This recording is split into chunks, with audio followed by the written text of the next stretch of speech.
This is Danko Jones, and you're watching Boombox. Hi, Mom! I'm Danko Jones! Yeah! We took 2 years to put something out because we wanted people to really know who we are as a live band. There's so many bands that form now who have a CD, but they've only played a handful of shows, if any. We wanted to become known as this live band that plays everywhere and tours everywhere, that people have only heard about but never heard. And then we realized after a couple of years that, well, in order to play farther away from home, you have to be able to have something that a CD or release or 7-inch or something that people know or can get or have heard in order for you to get farther and farther away from home and tour.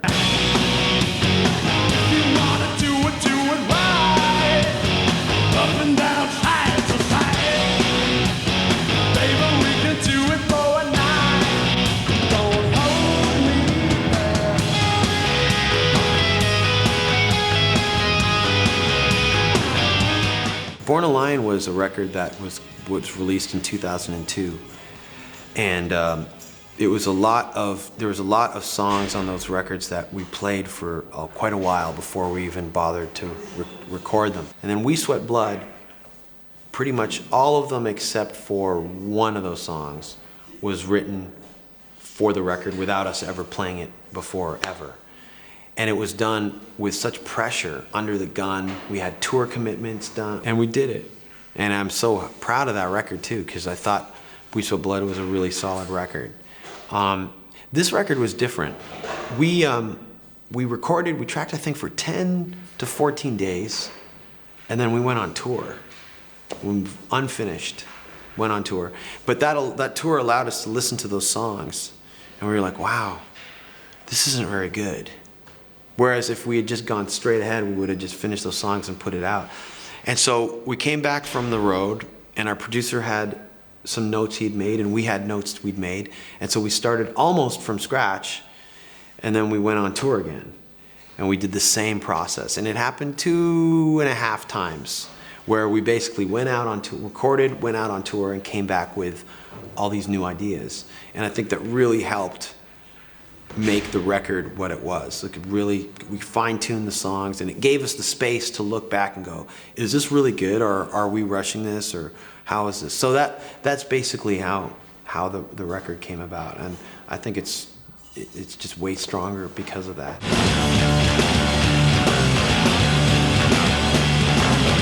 play my rock and roll, but I play the blues before.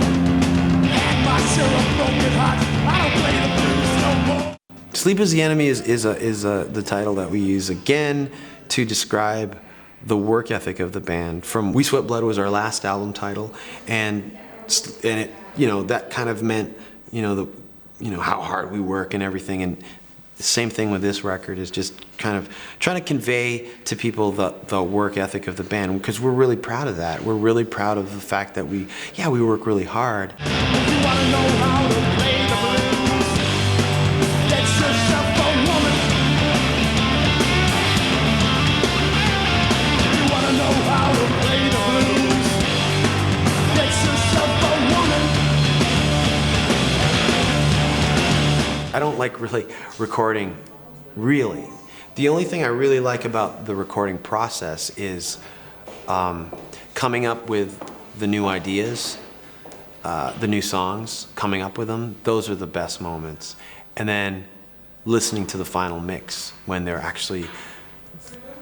come to life and you can listen to them fully.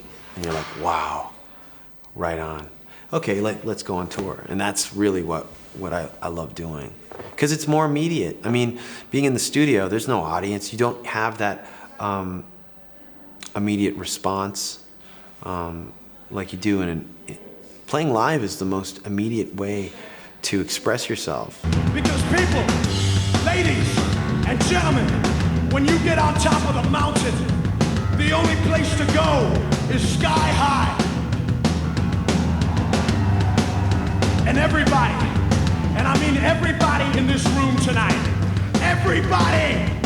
Everyone says there's like two different, oh wow, you're like two different people when they see me off stage. But I'm just still the same person. I mean, I don't see any difference. And because I know who I am, like I don't, you know, it's me on stage in front of a bunch of people because they're looking at me. And that's sort of an aggressive act in itself. So with an aggressive act comes a reaction, you know. And some people pee in their pants, but I don't, so that's my reaction, you know. You don't pee in your pants by yourself when you're talking to someone, but you might if you've got 1,000 people looking at you. So I don't scream at people, you know, but I might if I was in front of 1,000 people. So that's just basically it. It's still me. Like I'm not a schizo. You know, I like to do what I do, you know, and the private person's really, I mean, I don't really say too much anyways. I don't really say much. It's never, and some people think it's a diss, that I'm dissing them or I'm pretentious or I'm full of myself. I don't really have too much to say, or I'm not really that outgoing a person, whether people believe it or not. I just love playing in front of an audience, and that's about it.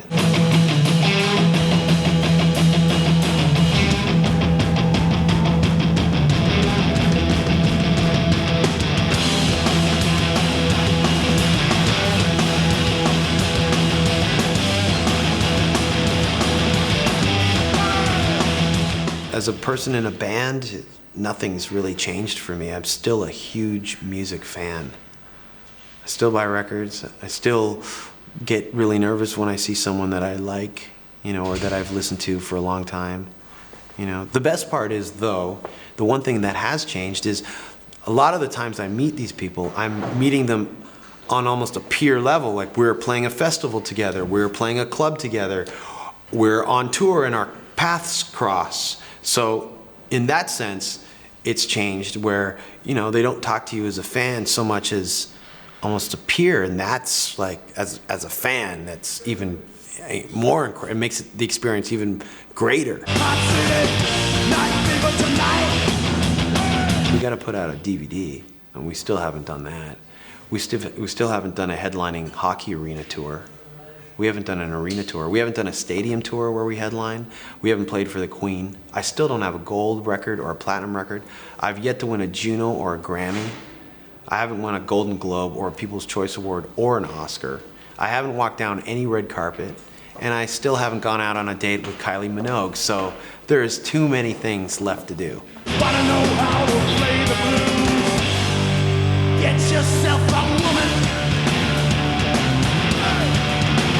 To me, you know, the fact that we're able to do this full time and have this be the thing we do, and make the rent, and when I go to the grocery store, I'm able to buy enough food for 3 meals.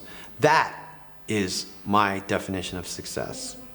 That's just it. And we worked hard to get to that point because we weren't at that point when we started this band, and we lived through it. And so now we can do that. Like, you know, I never see the place that I pay rent for.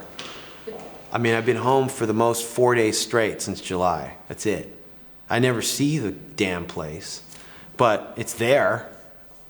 That's success to me, you know. All that other stuff is like, that's just icing on the cake, but I love the icing. I also didn't mention I haven't been on the cover of Spin, Rolling Stones. I haven't been on the cover of Visions. You know what I mean? So there's a lot of things that I have to, you know. First class, I'm still riding economy. Fucking blows. Baby, you drive me crazy.